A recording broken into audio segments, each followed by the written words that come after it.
Teddy is, as ever, focused on the mission. He's kind of more steeped in violence than he's ever been. Make the money to get it down to Central America to aid the Contras in that war at whatever cost. And now, kind of without his ex-wife or son in the picture, he's pretty singularly focused on that. You haven't seen the latest out of Nicaragua.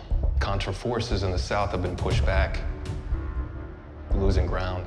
So you get me the operational details, I can jump in and backstop you. Take care of it. There's nothing wrong with accepting a little help. I said I got it. The Nicaraguan jungle was a pretty crazy scene. Bad things always happen on snowfall, and Nicaragua was no exception. He arrives at the end of a coke binge after learning that his brother died, after being disowned by his father, and he arrives to this carnage, and they're all dead. I mean, everyone's dead. And this woman finds him and forces him to help her bury all of his bodies.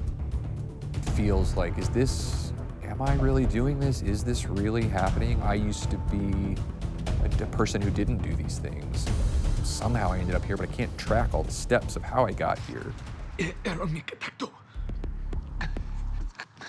The art department was going to shoot in another country, but due to COVID, no one could leave the country. We were gonna go, we had it all set up, beautiful locations, probably in Costa Rica or somewhere, but we wanted to be a very high up elevation jungle, but with that kind of huge trees, none of that. So we're here at the Arboretum in LA, and you have to kind of forget what I was gonna do in Nicaragua and just let it go.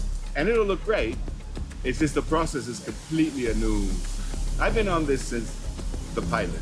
Some of the scope of what we've done belongs more to the film arena. Now we're kind of cheating a little bit.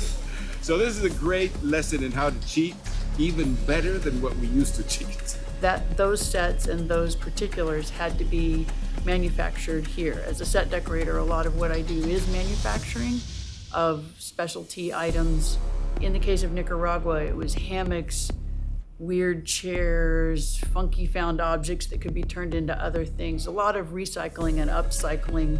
There was no book of how to film in a pandemic and how to keep everybody safe, how to keep everybody positive, also not using the pandemic as an excuse to not do the best that you can.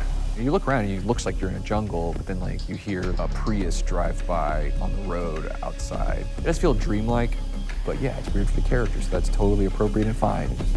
And action, and here we go.